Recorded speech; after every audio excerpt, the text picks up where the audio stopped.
Dios les bendiga, hermanos. Un saludo muy cordial, muy especial en esta mañana, en el nombre del Señor Jesucristo. En la última lección que les enseñaba en las horas de la mañana, hablamos de la quinta doctrina fundamental, que era la gracia. Quiero solamente hacer un pequeño repaso para recordarles. De la doctrina de la gracia nacen 10, que se las mencionaba en esa predicación, en esa mañana. De esas mencionaremos posteriormente, de las 10 doctrinas fundamentales que nacen de la gracia, de la doctrina de la gracia. En esta mañana vamos a dedicar un poquito de tiempo para hacer una advertencia que hace la Biblia con respecto a que el apóstol Pablo y también el apóstol Pedro hacen mención del peligro de caer de la gracia. ¿Se puede perder la salvación? ¿Se puede perder la gracia? Sí. Porque el asunto no es que usted recibió la gracia algún día y luego la desperdició y la tiró como cualquier cosa. Usted puede ser salvo, pero su salvación la puede perder. Y le voy a decir en esta ocasión por qué puede usted o yo podemos perder la salvación. El apóstol Pablo, en la segunda carta a los Corintios, el capítulo 6, advierte esto. Capítulo 6, verso 1. Así pues nosotros, como colaboradores suyos, os exhortamos también a que no recibáis en vano la gracia de Dios. No recibáis en vano la gracia de Dios, porque dice, en tiempo aceptable te he oído, en día de salvación te he socorrido. He aquí ahora el tiempo aceptable, he aquí ahora el día de salvación. Es la advertencia que Pablo le hace a los corintios. Y fíjese usted lo que Pablo le dice a los Gálatas, capítulo 5. Gálatas capítulo 5. Estad pues firmes en la libertad con que Cristo nos hizo libres. No estéis otra vez sujetos al yugo de esclavitud. He aquí yo, Pablo, os digo que si os circuncidáis, de nada os aprovechará Cristo. Y otra vez testifico a todo hombre que se circuncida, que está obligado a guardar toda la ley. Y note este versículo que es fundamental. De Cristo os desligasteis, los que por la ley os justificáis, de la gracia habéis caído. Duro esto, duro. Pues nosotros por el Espíritu aguardamos por fe la esperanza de la justicia, porque en Cristo Jesús ni la circuncisión ni la incircuncisión vale algo, sino la fe que obra por el amor. Vosotros corríais bien. ¿Quién os estorbó para no obedecer la verdad? Esta persuasión no procede de aquel que os llama. Un poco de levadura leuda toda la masa. Note bien la expresión de Pablo. De la gracia habéis caído, le digo a los Gálatas.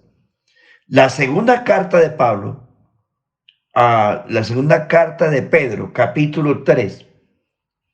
Así que vosotros, oh amados, verso 17, así que vosotros, oh amados, sabiéndolo de antemano, guardaos, no sea que arrastrados por el error de los inicuos, caigáis de vuestra firmeza. Antes bien, dice la carta, antes bien, creced en la gracia y en el conocimiento de nuestro Señor Jesucristo. A Él sea gloria y honra hasta el día de la eternidad. Note usted lo que Pedro dice, que no seáis arrastrados por el error de los inicuos, caigáis de vuestra firmeza. Y recomienda, antes bien, creced en la gracia y en el conocimiento de nuestro Señor Jesucristo. A Él sea gloria ahora y hasta el día de la eternidad. Hemos dicho que la salvación y que Dios extendió la gracia desde la creación. La gracia es una virtud de Dios que se extendió en toda la Biblia. Y a nosotros más que a nadie, el Señor nos ha salvado por gracia. Nosotros no somos salvos por promesas ni por pactos. Los hijos del pacto son los judíos. Los dueños de las promesas son los judíos. Nosotros los gentiles hemos venido a ser iglesia de Cristo por la gracia de Dios. Eso se registra en Efesios capítulo 2, versículos 11 al 21, donde Pablo es una exposición hablando de los gentiles, que nosotros no éramos nadie. No teníamos pactos, ni promesa, ni ciudadanía, sin esperanza y sin Dios en el mundo. Pero hoy hemos sido salvos por gracia. Y Pablo dice también en Efesios 2:8, por gracia sois salvos. Esto no es de vosotros, es un don de Dios, no por obras para que nadie se gloríe. Gracia quiere decir favor inmerecido, gracia, carisma, regalo, don. No se salva usted porque sea una recompensa. La salvación no es una recompensa. Si Dios lo salva a usted, no le está recompensando nada. Si Dios lo salva a usted, es por gracia 100%. Entonces, ahora la Biblia nos advierte, hermanos, porque hay movimientos evangélicos, movimientos que le enseñan a la gente que uno es salvo para siempre. Eso es lo que dice, y por eso son movimientos que le enseñan a la gente que usted puede vivir en pecado, pero que si algún día recibió la gracia de Dios, una vez salvo, salvo para siempre. Esos son movimientos religiosos que existen y lo hacen con el fin de tratar de inmunizar a la gente. Así no es. Uno es salvo. Si usted, claro que sí, es salvo si se mantiene en la gracia de Dios. Ya hemos leído varios aspectos y quiero que vayamos al libro de los Hebreos, el capítulo 10 y el capítulo 12, donde el escritor a los Hebreos hace una tremenda advertencia a los que pisotean la gracia, la sangre y el sacrificio de Jesucristo en el Calvario. Ahora, los movimientos dicen que uno, una vez fue salvo, puede vivir como quiera y no va a perder su salvación. Pues no. Para usted ser salvo, primero, ya recibió la gracia de Dios que lo hace salvo, pero tiene que permanecer en la gracia y crecer en la gracia. Una advertencia que Pablo hace una y otra vez es en Tito capítulo 2, versículo 11. El apóstol Pablo hace una recomendación acerca de la gracia, donde es importante tener en cuenta ese versículo, para que los que andan por ahí diciendo que ya son salvos a pesar de lo que hagan, están equivocados. Tito 2:11 dice, porque la gracia de Dios, noten, porque la gracia de Dios se ha manifestado para salvación a todos los hombres. Pero agrega, enseñándonos. Lea bien este texto y escúchelo bien, enseñándonos que hay que renunciar a toda impiedad mundana, a toda impiedad y a los deseos mundanos, vivamos en este siglo sobria, justa y piadosamente, aguardando la esperanza bienaventurada y la manifestación gloriosa de nuestro gran Dios y Salvador Jesucristo. Note bien el texto, el verso 12, renunciando a toda impiedad y a los deseos mundanos, Vivamos en este siglo sobria, justa y piadosamente. Eso es lo que significa arrepentimiento. Arrepentimiento es morir, definitivamente morir al mundo, morir al pecado y morir a sí mismo. Eso es lo que dice Pablo en Romanos capítulo 6. Entonces, yo no puedo abusar de la gracia de Dios y decir que ya fui salvo, ya me bauticé y si Dios me tiene para ser salvo, me salva de cualquier manera. No, Señor. Hermanos y amigos, Dios tiene en el plan que todo mundo se salve. Eso dice primera carta de Pablo a Timoteo, capítulo 2, el cual quiere que todos los hombres se salven y que vengan al conocimiento de la verdad. Primera de Timoteo 1:18, palabra fiel y digna de ser recibida por todos, que Cristo Jesús vino al mundo a salvar a los pecadores, de los cuales yo soy el primero, dice Pablo. Dios quiere que todo mundo se salve, porque de tal manera amó Dios al mundo que se hizo hijo a sí mismo, para que todo aquel que en él cree no se pierda, mas tenga vida eterna. Dice Juan capítulo 3, todo aquel, oiga, note, todo aquel, no excluye a nadie, todo aquel que en él cree, todo aquel que en él cree no es condenado, pero el que rehúsa creer en él ya ha sido condenado por cuanto no ha creído en el nombre del unigénito Hijo de Dios.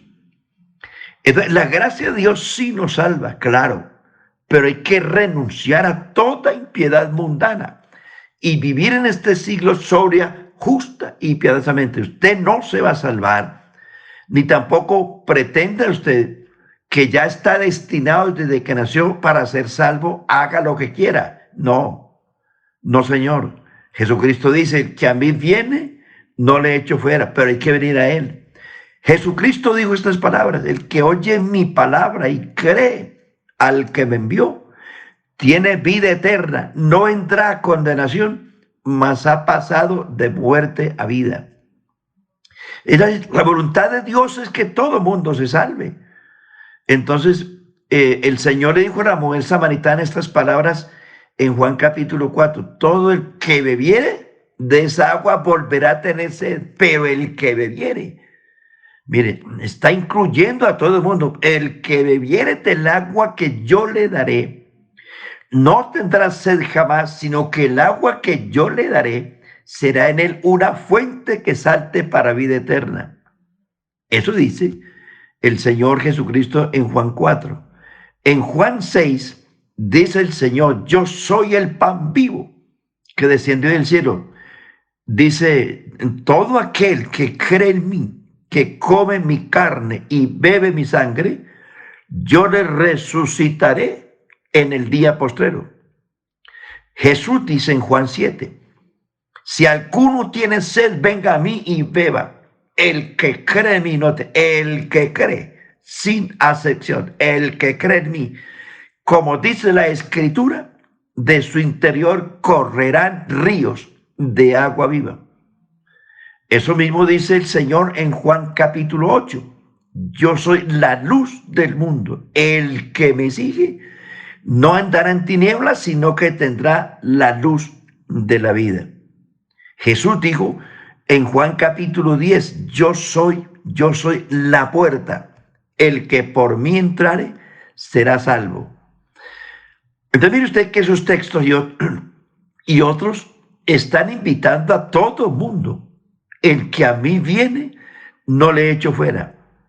Entonces, el Señor también dice en Juan capítulo 14, yo soy el camino, la verdad y la vida. Nadie viene al Padre sino por mí. Y dice el Señor en Juan 14, si no creéis que yo soy, en vuestros pecados moriréis. Jesús dijo, vayan por todo el mundo y prediquen el evangelio. El que crea y se bautice será salvo, mas el que no crea será condenado. Y el apóstol Juan, en el capítulo 2, verso 2, primera de Juan, dice, Él es la propiciación por nuestros pecados, y no solo por nuestros pecados, sino por los de todo el mundo. Amigos y hermanos, Cristo quiere que todo mundo se salve. Hay una doctrina o varias doctrinas equivocadas, erradas, que enseñan que la persona cuando nace nació ya o para salvación o para condenación. Es la famosa predestinación interpretada de una manera equivocada, porque Dios no lo predestinó a usted de manera individual. Usted no puede decir que yo nací para salvación, o aquel más incrédulo puede decir, yo nací para condenación. Yo por eso no entiendo el evangelio, porque al fin y al cabo Dios sabe quién se va a salvar y quién no, obvio. Pero Dios le da la oportunidad a usted si quiere, si alguno quiere venir en pos de mí, niéguese a sí mismo, tome su cruz y sígame. Entonces usted no nació para ser salvo, ni nació para ser condenado. Usted nació en el propósito de Dios, y Dios invita a todo el mundo. Es usted el que toma la decisión. Eso quiere decir que Dios no hizo máquinas, ni hizo robots manejados de manera electrónica. Usted lo decide. Adán fue el que decidió pecar. Dios le advirtió y lo puso en el camino correcto. Pero fue Adán, porque de cierta forma Dios hizo a los hombres soberanos para que decidan. El hombre decide. El hombre que decide si se salva o no. Dios le dijo a Caín, cuando Caín se enojó contra su hermano, le dice, ¿por qué te has enojado? ¿Por qué te ensañas contra tu hermano? Le dice Dios a Caín, mire, Caín, si bien haces, serás enaltecido.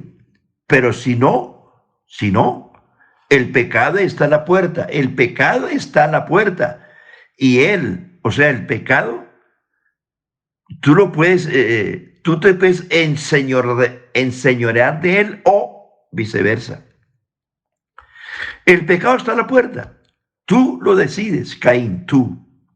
Es tu decisión. No es decisión mía, le dice Dios. Ahí está la oportunidad si quieres. Dios invitó a los antediluvianos 120 años para que se convirtieran. No quisieron, porque Dios no quiere la muerte de nadie. Diles vivo yo, dice el Señor, que ante mí se doblará toda rodilla. Y dice, dile al pueblo que no quiero la muerte del pecador, sino que éste se arrepienta y viva. ¿Cuántas decenas de veces Dios soportó a Israel? Porque Dios no quería que su pueblo se perdiera. Y los aguantó, los soportó. Entonces, miren, hermanos y amigos, la predestinación de manera individual está mal interpretada. Dios no lo llamó a usted porque estaba destinado para salvación, ni tampoco usted está destinado para condenación. Usted decide. Dios, a través del evangelio, de la predicación del evangelio, invita a todo mundo, sin color político, sin raza, nada, ni estratos, nada. Dios lo invita a usted. Es usted el que decide. Jesucristo dijo, hablándole a la iglesia, en Apocalipsis capítulo 3, verso 20, si alguno dice, he aquí yo estoy a la puerta y llamo. Si alguno oye mi voz y abre la puerta, entraré a él, cenaré con él y él conmigo.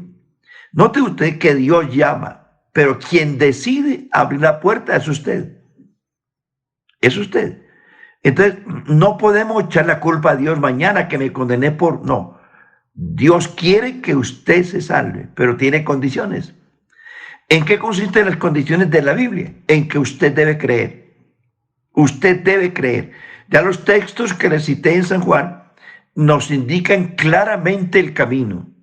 El pecador tiene que creer, tiene que venir a Jesús, tiene que arrepentirse, convertirse, bautizarse en el nombre de Jesucristo para formar parte del reino de Dios. Es una condición, pero Dios invita a todo mundo, sin acepción de personas. Note que el Señor le dice a los discípulos, vayan por todo el mundo.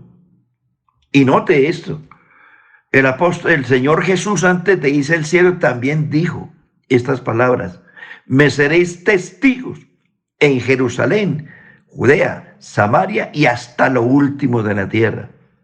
Y Pedro ratificó eso en Hechos 2:39, porque para vosotros es la promesa, para vuestros hijos, para todos los que están lejos y para cuantos el Señor nuestro Dios llamare. Y eso también lo dijo Pedro en la casa de Cornelio, cuando abrió la puerta a los gentiles. De este dan testimonio todos los profetas, que todos, mire, todos los que en él creyeren recibirán perdón de pecados por su nombre. Pedro entendió, porque él era un judío ortodoxo, y pensó que como todos los judíos, la salvación era solamente para ellos. Cuando Pedro entró a la casa de Cornelio, tuvo que expresar dos palabras: ahora entiendo que Dios no hace acepción de personas. Y luego dice, ahora entiendo que el Señor es Señor de todos. Cuando Pedro informó a la iglesia en el capítulo 11 de los Hechos la conversión de los gentiles, el apóstol Pedro le dice, mire, los gentiles recibieron el Espíritu Santo como nosotros al principio. ¿Quién era yo, dice Pedro, para impedir que no fueran bautizados como nosotros? Y dice Pedro, de modo que Dios les ha dado a ellos la misma oportunidad que a nosotros. Yo no era nadie para impedir eso.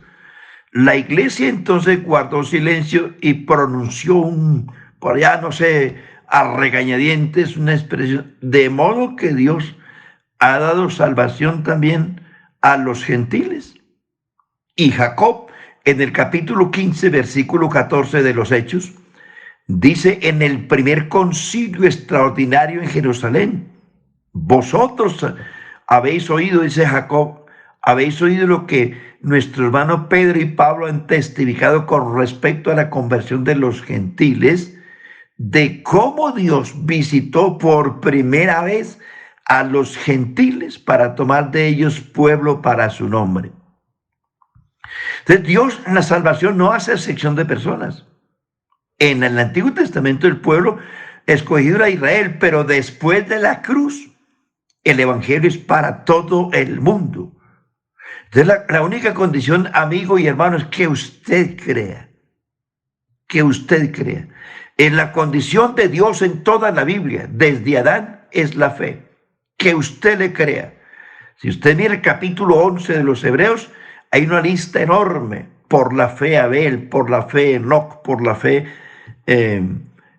Noé, por la fe Abraham, Isaac, Jacob, José, por la fe Moisés, Josué, etcétera, etcétera. Porque el camino de Dios es la fe.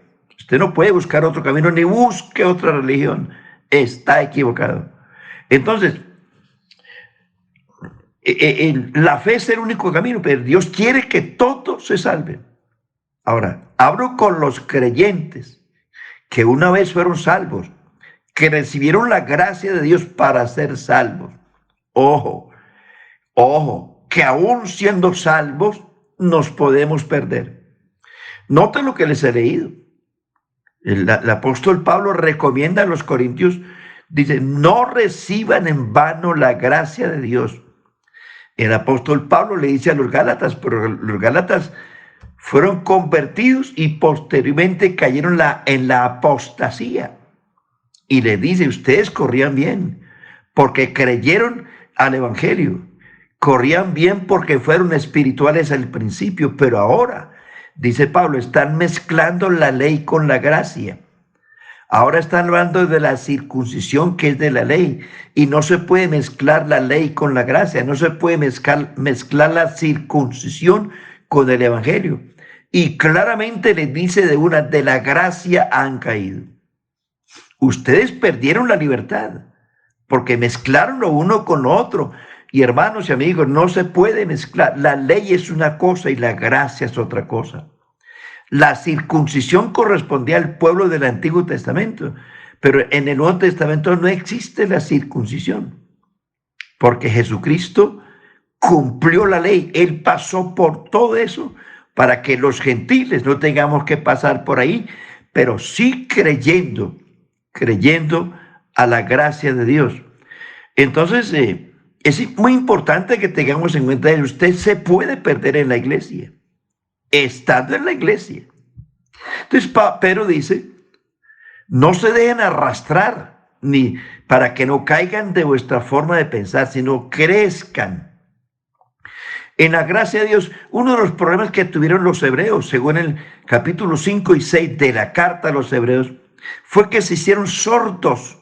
La iglesia hebrea, cuando habla de los hebreos, está hablando a la iglesia, a los judíos que creyeron al principio, que estaban aferrados al Antiguo Testamento.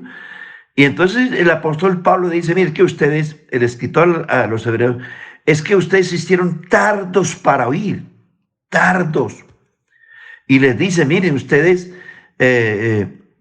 los del Antiguo Testamento, les fue confiada la palabra, a ustedes y a nosotros, les fue confiada la palabra, pero no les aprovechó el oír la palabra porque no tuvieron fe en los que la oyeron.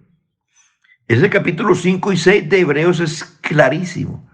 De ustedes corrían bien, pero se hicieron tardos, insensatos, se quedaron en los primeros rudimentos de la doctrina y no crecieron. ¿Por qué no crecieron? Les dice el escritor, por dos cosas. Uno, se hicieron tardos para oír. Y dos, no escudriñaron las escrituras a ver si esto era así. Dejaron de leer las escrituras, dejaron de oírlas, y cuando usted deja de leer la palabra y deja de oírlas, usted comienza a decrecer. Porque lo que hace que un cristiano crezca y se fortalezca y camine hacia el cielo es que lea la palabra y oiga la palabra. Entonces los hebreos se quedaron porque ni la oían ni la leían. Y se hicieron tardos para oír. Entonces hay cristianos en la iglesia que estando en la iglesia se pueden perder. Mire, el ladrón de la cruz se perdió estando al lado del Salvador. Uno de ellos aprovechó y se salvó porque le creyó. El otro se perdió, antes lo trató mal. Y eso puede ocurrir, hermanos y amigos, en la misma iglesia, en la misma congregación, usted se puede perder. Porque hay gente que asiste a la iglesia por tradición, por costumbre, pero tiene en vano la gracia de Dios. Es una advertencia que el Señor nos hace. No recibáis en vano la gracia de Dios. El apóstol recomienda, hay que permanecer en la gracia y no solo permanecer, sino crecer. Crecer en la gracia. Cuando usted se queda enano y no crece, es muy posible que usted retroceda. Cuando usted emprende una escalera, loma arriba, pero se queda en el primer peldaño, le es más fácil mirar hacia atrás y estirar el piecito hacia atrás y volver al mundo que emprender camino hacia arriba. Entonces, por eso es importante crecer. Cuando yo habla de crecer, habla de caminar, lento, pero firme, camine hacia arriba. El apóstol Pablo dice, cuántas cosas eran para mi ganancia, las estimo como pérdida para ganar el amor de Cristo. Y dice el apóstol Pablo, una cosa hago, olvidándome lo que queda atrás y extendiéndome a lo que está delante. El escritor dice, teniendo en nuestro derredor una gran nube de testigos. Despojémonos de todo peso y del pecado que nos asedia y corramos con paciencia la carrera que tenemos por delante. ¿Quieres permanecer en la gracia? Crece, crece. Vamos para adelante. Se puede perder. Estando a las puertas del cielo, podemos perder la salvación. Por eso hay que permanecer, caminar hacia adelante, crecer en el conocimiento y en la gracia de Dios. Es mi consejo esta mañana. Cuidado, la salvación también se puede perder.